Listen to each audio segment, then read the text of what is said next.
Okay, it's going to be a review of the Great American Bash for 1998. The WCW and the NWO present the Great American Bash on June 14th, 1998 from Baltimore, Maryland. They do 12,810 for the attendance. I would definitely say this was a hot time for WCW. Summer of 1998. Very interesting time. This is one of the few times where the ratings just kept going back and forth between both companies. The buy rates kept going back and forth as well. So I looked up the buy rate here. It's not on Wikipedia, but it looks like the show did about 273,000 buys, which is better than Over the Edge, but not quite up to par as King of the Ring. And then obviously at Bash at the Beach the next month, they did one of their best buy rates ever, thanks to Dennis Rodman and Karl Malone. But let me talk about this date, though. This was a bad day to run a pay-per-view on. When you see that date, June 14th, 1998, you only think of one man. You think of Michael Jordan. This was, arguably the best game of his career when you consider what was at stake with Scottie Pippen blowing out his back and the altitude and having to carry the load single-handedly almost to put the Utah Jazz away to win his sixth NBA championship. I remember the next day at school, nobody was talking about WCW. Very rarely would anyone talk about a WCW pay-per-view at school. At that time, it was middle school. I just remember people that weren't even basketball fans were just raving about what they saw. I remember the gym teachers just talking about, yeah, that was the best finals since the Phoenix series from 93. So Jordan and the Bulls in the finals dominated the discussion. At the same time, though, I think this was a bad spot to be in. You got to credit Vince for getting the pay-per-view King of the Ring at the end of the month. They had King of the Ring on June 28th. And I think it did better for a lot of different reasons. I think ideally you would have wanted Rodman and Karl Malone to be on this show at the end of June so you could hype up Bash at the Beach. I don't think it hurt Bash at the Beach, but you get my point. I think Vince really fought hard to get that spot at the end of the month. Because you remember in 97 for SummerSlam and Canadian Stampede, they were running pay-per-views at the beginning of the month, and I really don't think that was the spot that Vince wanted to be in. So it felt like he had to really fight, to get that big spot at the end of the month, and I definitely think it paid off. And, maybe this is where the turn tide as well in terms of the war and the ratings. But, in terms of the NBA Finals, though, I have to bring it up. During the game, Malone and Rodman, it almost became like a sideshow. There would be moments where they kept on tripping each other and poking each other. And then Bob Costas, who most people might remember, got into a fight with Vince McMahon on television, an argument on television.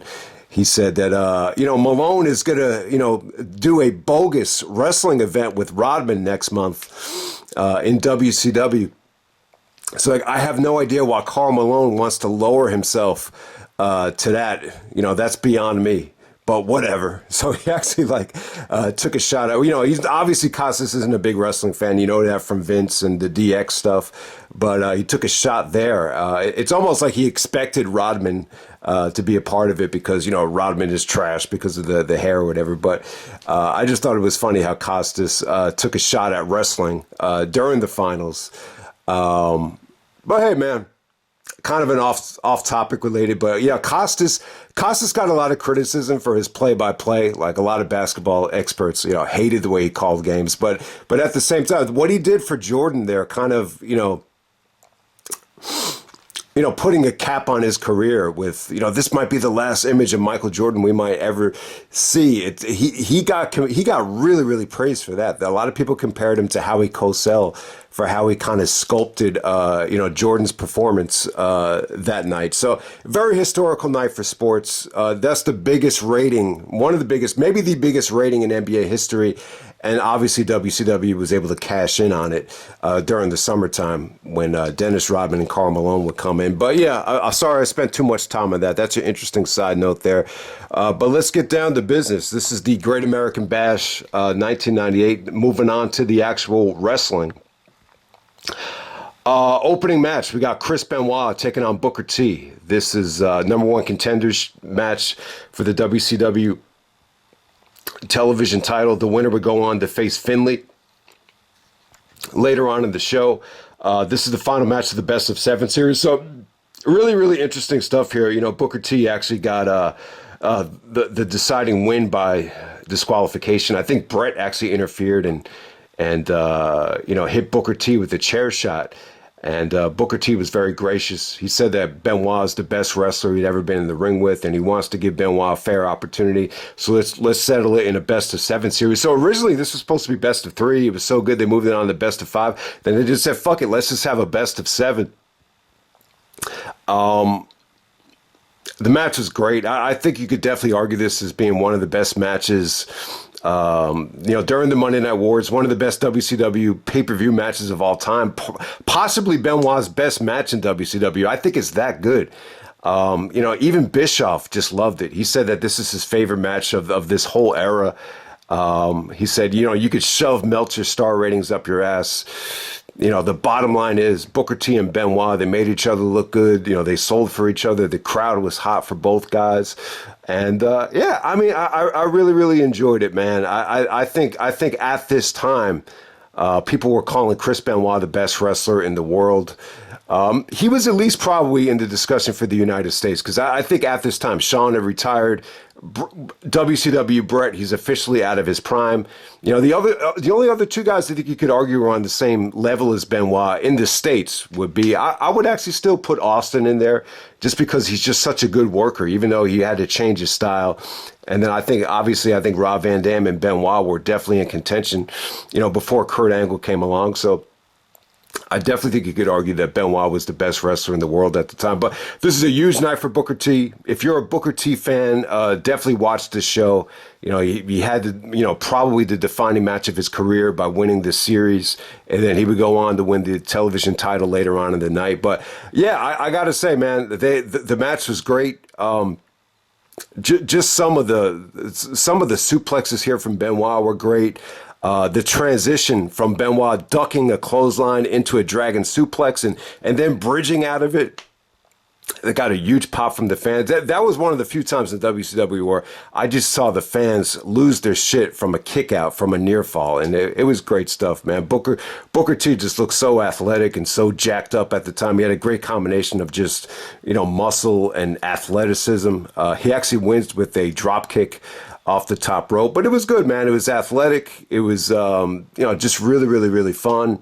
Like Bischoff was saying, man, the crowd was into it, and both guys really, it felt like they made an effort to really just put each other over. And one of the things I've noticed, and people might give me heat for this. Obviously, there's a portion of people out there that hate it when I rave about Benoit because he is my favorite wrestler of all time, in the ring. But I will say this, though. I don't know if it's because of the series of Booker T, but I have noticed over the years, like Benoit has a huge following within the Black community, the African American community. I just think a lot of them just really respect Benoit because at this time, it really felt like he's the best wrestler, but he's just being treated unfairly. I just think a lot of people can really relate to that, and even Booker T just put over Benoit as like the best wrestler who's ever in the ring with, and at this time, Meltzer reported it, and it was clear that someone like Kevin Sullivan, who had a falling out with Benoit because Benoit started, sleeping with Nancy. And a lot of people just thought Benoit was, unfairly booked here because of that relationship. And he was definitely held back. It's crazy when you see how good Benoit was here. This is probably one of the most athletic versions of Benoit. And it just really felt like he was just stuck in this spot right here. There really wasn't any Benoit match I remember from 1997-98 where he was able to work with, the Pipers, the Brets, the Hogans, Sting. Like you don't ever remember seeing Benoit like break through that until, after the fact when guys started, retiring or leaving or, whatever the case may be. But hey, man, it was a great match right here. This is very well accessible. This was actually on Benoit's DVD, so a lot of people have seen this match. But it really felt like because it was on pay-per-view, because it opened up the show, I just felt like this was on another level than some of their other, matches from the series. But yeah, this best of 7 series between Benoit and Booker T, I like to really do a deep dive into it and analyze every single match. But from what I've seen, this felt like it was the best one, just because it got a lot of time and it just had that ultra hot crowd because it's the first match on the show. Okay, next up we got the most underrated match of the night. I really enjoyed this. This was Kanyon. Who better than Kanyon? Taking on Perry Saturn, at the time known as Saturn. Yeah, I was surprised that they got this much time out there. So the time factor, I think it helped the match, but it also hurt the match. You really got a chance to see these guys shine. These are two guys that never got a chance to show what they can do during the invasion. But, you saw on Dark Side of the Ring how influential Kanyon was. I think it was to the Young Bucks. Like, the Young Bucks said that their favorite wrestler growing up was Kanyon because he was able to do moves that they'd never seen before. So you definitely saw the moveset here from Kanyon. Yeah, just a solid wrestler, good worker. Saturn, Bischoff was saying that he looked a little bit blown up towards the end of this thing, but I thought Saturn was good here. The match was really, really good. The problem was the longer it went, the fans' attention span just got lost. I just think a lot of times on these WCW shows, a lot of the fans they're just there to see the guys that they grew up with or the star power that sometimes they just easily got bored. But it does seem like there's a huge portion of WCW critics that were kind of able to look past and maybe just accepted the lack of fan reaction and still rated these matches high anyway. But, the bottom line is the match definitely has some flaws to it. Kanyon goes over. I love seeing some of Kanyon's moveset here. I thought it was innovative. I thought it was sweet. But the end of the match is a little bit weird, though. I mean, it was almost awful stuff. Obviously Kanyon had I think it was like an alter ego called Mortis. So you saw two Mortises out there. Raven is actually one of the guys playing Mortis. And, at the time he was feuding with Kanyon. It just didn't go over well. But, at the same time, you could say it definitely planted the seeds for a Raven and Perry Saturn feud, which, they would go back to before Raven left the WWE. But it was cool, man. It was cool. It was cool to see these two guys shine that, were poorly used during the invasion. But I hate to say it, though, the fans, there was a large portion of the audience that just didn't give a shit about this match. And, from what I've seen, that was always a problem with some of these WCW undercards. And it's funny, this is a great example of a show that, has great wrestlers on the undercard. This undercard blows away Over the Edge 1998, which I did not enjoy talking about that show until we got to the main event. So this would be like the total opposite of Over the Edge 1998. And then obviously the pay-per-view as you go along throughout the card, the main event players, the guys that are past their prime, they just didn't have it at the time. So it's just really, really weird. It's just a fascinating subject that, this undercard is just stacked with amazing worker after amazing worker. And then from there, we got arguably another great match, probably the second best match of the night. So the WCW Cruiserweight Championship is actually vacated here. So leading up to the match, see, they could have done a better job. And they showed Jericho cut a really, goofy promo with a lot of facial expressions about, being reluctant to, wrestle for the Cruiserweight Championship again. I guess he didn't want to wrestle Malenko again. That's how it kind of came off to me. But hey, the bottom line is here, Jericho, Malenko, this had great buildup. Obviously they should have, they should have done a better job of, showing a video package or explaining some of these feuds. The positive side effect to that is like everything got time. Like everything on this show got a lot of time. There wasn't one match that was like, oh man, that didn't get enough time. So that's the luxury of not running video packages. You got all that time. But here, they could have done such a better job of explaining this feud because Jericho cut that great promo on Malenko where he said he's the man of 1,004 holds. And he's like, give me back my holds with that Xerox paper. So that was a great promo by Jericho. I just wish they had showed it, leading up to this match, because this was a great rivalry. Jericho even had on his tights the man of 1,004 holds. So the match was good, man. Malenko was legitimately irked by Jericho, legitimately pissed, and you saw great wrestling here. Even though Jericho was kind of playing a goofy, arrogant prick, that doesn't really want to defend his belt. I still thought Jericho had moments of greatness here. You could tell that he was hungry. You could tell he wanted to move up the ranks. And yeah, man, I thought it was good. I think the highlight here is the best counter to the walls of Jericho I've ever seen by Malenko. Just the way Malenko was able to flip it. It just looked very acrobatic. It just looked beautiful. You know, just sweet stuff here. The transition into the, the clover lock, what do you call it? The 4-leaf clover by Malenko. I thought that was beautifully set up. So you saw good wrestling here. Everything flowed really, really well. The only thing that kind of sucked is the finish. Ended up being a disqualification. They just ended up fighting out of the ring. You know, Malenko was really, really just annoyed by Jericho. So they end up fighting in the street. And then all of a sudden, Jericho is able to, cross a red light. It looked like he was walking into a bank, and then it just kind of ends with Malenko arguing with the agent. So, yeah, I mean, the ending was pretty crappy, but from what I've seen, this is definitely like the best Jericho Malenko stuff that I've seen in the ring, while it lasted.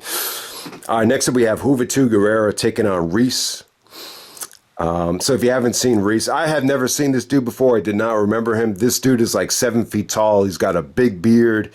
He almost looks like a bad version of Brody Lee, if that makes any sense. But they showed a video package here of Juventud Guerrero, which was very, Desperado-esque with the cinematography, maybe even Lucha Underground-esque, to be exact. But yeah, Juventud is, he's very talented. He almost reminds me of that bad kid at school that's super cocky, super arrogant, but is very, very talented, but could also be a little bit reckless as well. That's who Juventud Guerrero reminds me of. If you haven't seen it yet, check out Mysterio versus Juventud from ECW, the Hurricanrana off the top of the car, man. You'll always remember that when you see Juventud.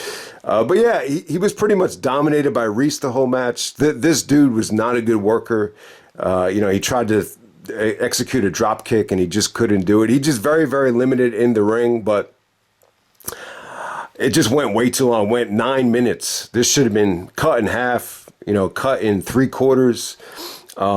Ultimately, it's actually Van Hammer that gives the assist and helps Juventud defeat Reese. So, the finish is really the only thing that made you feel good about this match. But this was probably the worst match on the show. This show had a lot of bad matches on it, but this would probably be the worst. All right, next up we had Chavo taking on Eddie.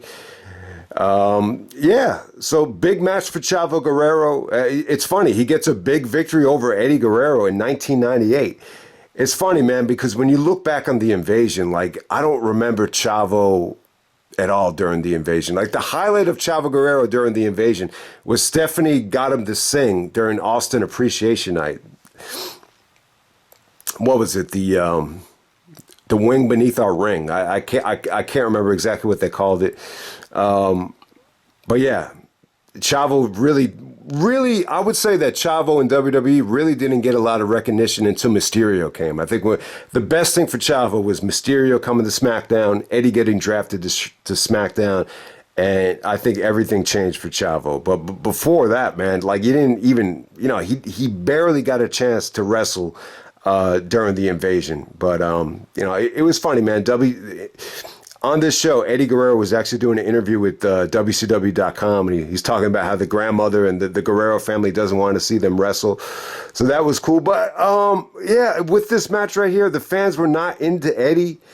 As a heel, they really just weren't into this match, man. The only time Eddie got some good heat is when they were chanting boring, and then Eddie Guerrero was slapping his ass, telling the fans to just kiss his ass, and Eddie got some good heat there. But yeah, definitely Eddie looked like he kind of deteriorated since Halloween Havoc 97. It looked like his body had broken down a little bit. Just didn't look as motivated as earlier on. So yeah, something was definitely going on here with Eddie and Bischoff and the booking. And Bischoff said that at this time, like, he he was going through a lot of problems. Like this was definitely a time where he felt a lot of stress. And a lot of it had to do with Thunder. Like apparently they wanted him to, find a way to fund the money for Thunder, which I did not know about. And the whole roster, like especially the older guys, were upset that they were adding a second television taping, which is funny because AEW is going through that with Collision right now. But it just seems like that's a much better experience than what was going on with Thunder at the time. But yeah, you definitely remember Eddie and Bischoff had that falling out. I think it was in August where Eddie asked for his release. There's a rumor out there that Bischoff threw hot coffee on Eddie Guerrero, which I think he denies it. But yeah, you could just see like Eddie just wasn't, sharp in this match. But the positive side is, the Chavo was able to show what he can do here, but I got to say, the fans did not give a shit about Chavo Guerrero, even though his offense looked great. The gory special, the flips over the top rope, the tornado DDT was really, really, really sweet. Eddie had his foot on underneath the rope and Chavo moved it away. So, yeah, Eddie Guerrero loses clean to Chavo in 1998. I didn't even know that Chavo got a push in 1998, but it was a pretty good match. I mean, some people are going to be more generous than I was here. I just feel like there is a lot lacking here. But hey, man, they did get time in the ring. There's rumors that the finish was severely rushed. But it was a cool matchup. It was definitely one of the best matches of the night, even though it's a little bit disappointing considering the talents involved. But hey, we're so used to seeing Chavo playing the heel and the instigator with Eddie.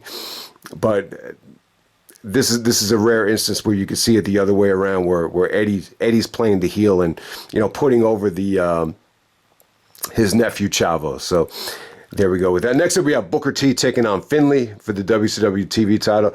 All right, man. This was not good. I gotta say that the fans were chanting boring here.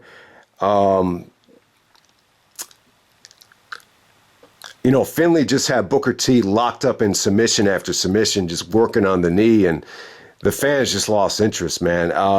So this is a situation here where I thought WCW could have done a better job of presenting Finley as a heel, a credible heel. Maybe have a promo from Finley where he could get some heat. Maybe show a video package of Finley just being a dominant television champion. But yeah, it's not that the fans weren't into Booker T. I just don't think they really understood like what was at stake here. So why would the fans be so hot for Booker T in the opener, but not hot for him here? It's tough though. It almost felt like it was a tournament match, like one of those tournament matches that just had no, mainstream appeal. But hey, when Booker hit some moves at the end of this thing, he ended up hitting a scissor kick. He was able to hit a pile driver on Finley to put him away. I thought that came off good. So Booker T wins the TV title from Finley.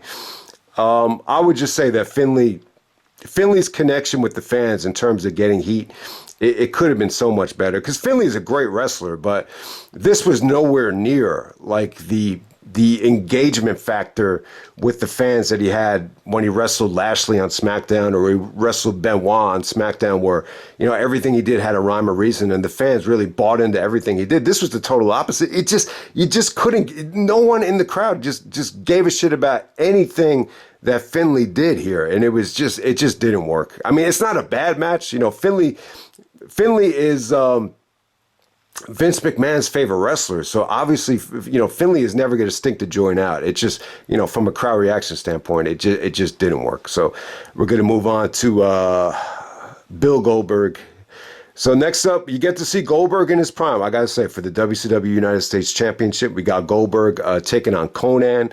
Konnan is actually I think he's part of the NWO Wolfpack with Rick Rude and Mr. Perfect Kurt Hennig. So you saw them come out there. All right, so when Goldberg comes out, he's undefeated. He's the United States Championship. So this is the last pay-per-view match before Goldberg beat Hogan to win the belt. I got to say, man, Goldberg was great here. When he came out, it almost felt like a superhero. It's almost like he didn't look human. His neck just looks so big. I'm almost jealous of that neck, man, because the last time I tried lifting weights, I overdid it.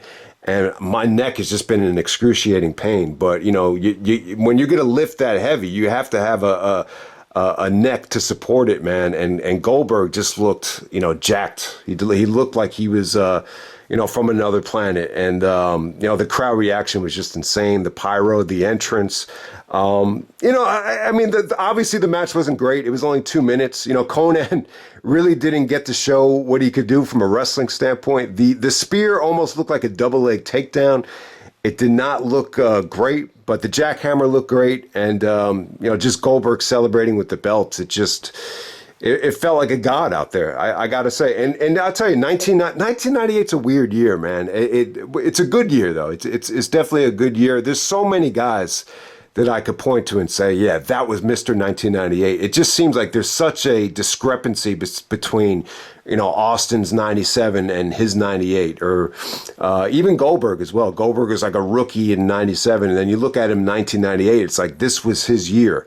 So that's another guy, along with Mark McGuire and Sammy Sosa. You could definitely argue that McGuire, at the time, the guy that got the most publicity in 98 was Mark McGuire. Obviously, that hasn't aged well because of the steroids and everything like that. But, even some rappers too. Like when you look at 1998, it's like, man, DMX and Jay-Z, they really, stole the throne from some of the rappers that had passed away at the time. So it's a huge year for just so many individuals, and obviously Michael Jordan as well. But I wouldn't say that Jordan's popularity was at his apex in 98. I just think he had so much more competition in 98. I would definitely say when you look at the height of his popularity, I would say that it was 93. But you could definitely argue that Jordan's fundamentals were at its all-time high in 97 and 98. But I'm not here to talk about footwork. This is a WCW pay-per-view review. So we're going to move on to, one of the worst things of the night. Next up, we have Hollywood Hogan teaming up with Bret Hart to take on Roddy Piper and Randy Savage.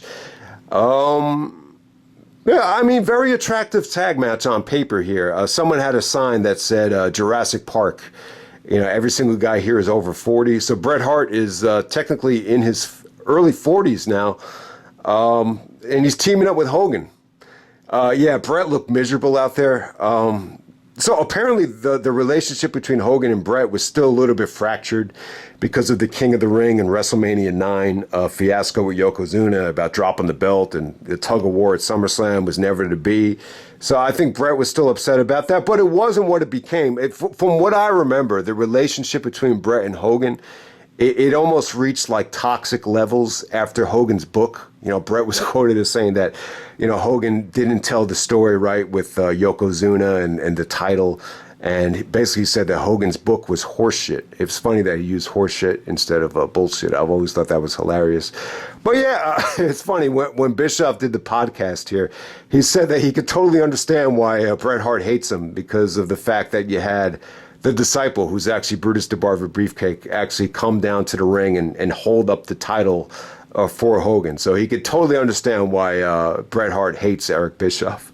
Looking back at this, Bischoff is not a big fan of Brutus the Barber Beefcake. He buried him. He buried him as a person too for, faking Hogan's autograph to sell, pictures. So that's pretty crappy. The match here was pretty crappy as well with Piper and Savage. It's a cool match. At the time, you could definitely argue that this was the Mount Rushmore of the WWF from 85 to 95, and you got them all in the same ring.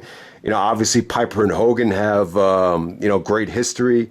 Bret and Savage, it wasn't to be at WrestleMania 9, but, Bret and Savage, do have history with, Savage holding Bret up at WrestleMania 10, and, Savage is being very, very respectful in putting over Bret Hart as a commentator. So if you want to look at it from that, that's interesting. Bret and Piper have history from WrestleMania 8 with the great promo and the classic Intercontinental Championship match they had. So, all these guys have history. But, the match was very lazy, though. Just a lot of raking of the eyes from Hogan. Piper's punches look like shit. Piper did not look good here. Obviously Savage is selling a knee injury throughout this whole thing. So he's supposed to wrestle Savage at the end of this match, which was not good either. Bret was what it was here. Bret really didn't, it really didn't look like Bret was that motivated, but it's not like Bret looked awful here. All he really did was do an elbow drop and do some punches, and he was able to get Savage to tap on the sharpshooter. So hey, Bret talks about how WCW didn't use him right, but hey, Bret is getting a victory here over Savage in one of his first big pay-per-view WCW matches, and he gets the clean finish with the sharpshooter as a heel. So it was pretty good. But yeah, Bischoff hated some of the interference from the disciple, Brutus Beefcake. He just said his wife could have executed a better belt shot than that. So that was pretty funny. And then you get Piper and Savage. Savage's knee gives out. Yeah, the Piper and Savage stuff was not good here. I could see why people really enjoyed, some of the promos leading up to this thing. Yeah, the Piper and Savage on the mic. I got to say that was more engaging than the actual wrestling here. The wrestling just felt very, just very lazy. It almost felt like Hogan just said, let's just call it out in the ring and, see how it flies. And it just definitely felt like that. But hey, we're going to move on to the main event. So this is a singles match for control of the WCW Tag Team Championships. We got Sting taking on the Giant, the Big Show. So Big Show actually comes out with the NWO music. So I always thought it was really, really weird when Big Show joined NWO. I just thought that hurt the whole NWO presentation. But hey, when you look back on it, the Giant was part of the NWO. Even back in 1998, he comes out to the ring smoking a cigarette. And Bischoff said that he wanted Big Show to do that because it had never been done before, which doesn't really make sense because, they brought up the Sandman did in ECW, but Bischoff is like, who cares? Nobody watched ECW, so who cares? And then, Marlena did it with Goldust. So this is not the first time someone came out to the ring smoking. So, yeah, I mean, no wonder Big Show is so unhealthy. Obviously, he ate a lot and he smoked a lot, but I thought this was good, man. I thought this was a good match for the amount of time that it lasted. Someone compared the Matt Morgan match that Sting had a Slammiversary to some of his matches with the Giant. And I could definitely see why. Kind of the same formula with Sting just trying to, use the top rope to execute the Scorpion Death Drop. And yeah, very, very much the same formula. This was Tomato Sting. This was the NWO Wolfpack Sting where he's wearing the red face paint. I believe when Sting won the championships here, I'm assuming he tried to get Lex Luger to become his championship tag team partner. But it had to be someone from the NWO Wolfpack. I believe Kevin Nash was in the Wolfpack as well. So I don't really know the history of the NWO that well, but it's interesting to see that Sting and Nash kind of broke away and formed their own version of the NWO. So yeah, it's pretty damn cool. I thought Big Show looked good here. I thought he looked young, looked athletic. Just the way he bumped for Sting here, it wasn't bad. It wasn't a bad match at all. It was short. It was sweet. I really, really enjoyed Sting's energy and athleticism. At this time, no doubt about it. And Giant did a good job too. He kicked out of a lot of Sting's offense. The way he countered the Scorpion sharpshooter, the Scorpion deathlock. It really was not a bad match at all. I really, really enjoyed it. So Sting gained control of the tag team titles. I'm assuming, like I was saying, he has a great relationship with Lex Luger. I know Kevin Nash was part of the Wolfpack as well. So I don't know what Sting did with the tag team titles, but this was a show where, it really would help if you watch some of the nitros leading up to it, because they could have done a much better job of just explaining, the backstory between each and every match. But, the positive side effect of it is, a lot of these matches, especially on the undercards, did get a lot of time. So definitely, if you're going to watch one thing from this show, I would definitely check out Benoit and Booker T. I think it had to be one of the best WCW matches of the Monday Night War era. And I would even say you could argue this as being Benoit's best WCW match. And, it was a great night for Booker T, a great night for Jericho, great character development for Jericho with the conspiracy stuff. He thought it was a conspiracy with the Cruiserweight Championship and just the way he was being forced to defend the belt. And so even though that Jericho won by DQ, I think this is how he ended up winning the WCW Cruiserweight Championship. So that was going to be explained later on in Nitro, how they were going to resolve that issue. Because, the finish was a DQ. But, it's funny. Like, if you're wrestling for a vacant title, does winning by DQ justify you to actually winning the belt? So I know Jericho actually walked into the next pay-per-view against Rey Mysterio defending the belt. So there you go, man. That's WCW in 1998. So even though that the ratings were going back and forth and you were getting a lot of competition here, this is still, the height of the financial success of WCW. So they were even making more money than they did in 1997. So there's a couple of different ways of looking at it. So Bischoff was saying that, at this time, he really felt like the company had taken a step back, and he just felt like a lot of the finishes were not going over well, and he just wasn't like Bischoff enjoyed the show. He enjoyed Booker T and Benoit. He enjoyed a lot. Went on here, he gave it a mild thumbs up, but he definitely said that he could just see a lot of negatives on this show with the finishes and the booking and the structure of it, and just everything that went on here. But he did say that the reason that they were successful in 98 was because of the groundwork that was laid down in 1997. Like the work that they did in 97, it was paying off in 1998. And I could definitely see that. Like I always say to myself, like 1999 was my favorite year ever. Like it really was. But, I can't say that if it wasn't for 1998, because some of the decision making I did in 1998 where I really got pissed and I said, I'm going to change this and change that and start working out harder. And everything I could have dreamed of happened in 1999. I just really, really enjoyed that year. But, if it wasn't for the decision making from 1998, it wouldn't have been as good. If it wasn't for the opportunities that came about in late 98, it wouldn't have been as good. So I definitely see what Bischoff was saying. Like the decision making from 96 and 97 with the invasion of the NWO, it started paying off in 98. So even though WWE, King of the Ring did a better buy rate than this, and the ratings were flip-flopping from week to week, this was still like the height of the company in terms of financial success. And sometimes I think that gets a little bit lost. Like I think some people just, they see that Austin and Vince was taking off and they won one rating, that, WCW is totally going downhill, but it wasn't the case.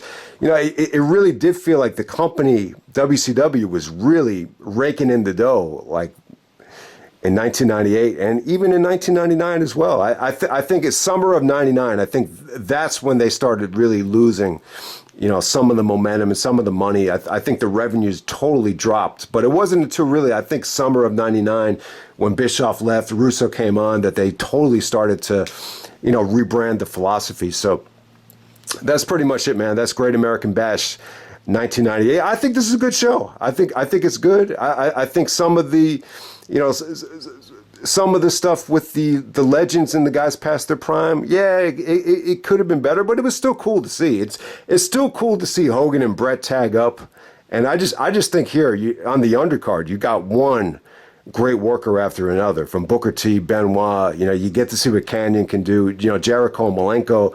Obviously they had a tremendous feud and a great match right there. You got Eddie and Chavo, having a really, really good match, even though the crowd wasn't into it. So you still had some amazing workers on this show. If the guy wasn't an amazing worker, they were an amazing character, like a Goldberg. So yeah, you got tremendous star power on this show, no matter how you look at it. So yeah, NXT is doing Great American Bash later on this month. So I don't know. I almost look at that like as a sign of disrespect that you lower the Great American Bash to NXT. It's the first time it'll be a premium live event. So we'll see what happens there. The last NXT show is actually supposed to be really good, Battleground, with Dragunov having a really good match, and he's going to get a title shot at Carmelo Hayes. So yeah, that's definitely a step in the right direction, man. I'm really interested to see if NXT could finally take that next step. But we'll see what happens there. But hey, Vince actually loved the ring, the Great American Bash. This is actually one of the few WCW titles that carried over the WWE. But I always hated the Great American Bash in WWE. I always felt like the pay-per-view, maybe intentionally, like was always lacking. The 2004 and '05 versions of it, I just did not enjoy it all. There were some of the worst, SmackDown pay-per-views I think we've had, but now we're moving on to NXT with the Great American Bash. So we'll see how they do there. We'll see if Dragunov can, finally win the championship, which I know a lot of people would love to see, but we'll see what happens. Hope everyone enjoyed this pay-per-view review, and I'm out. All right.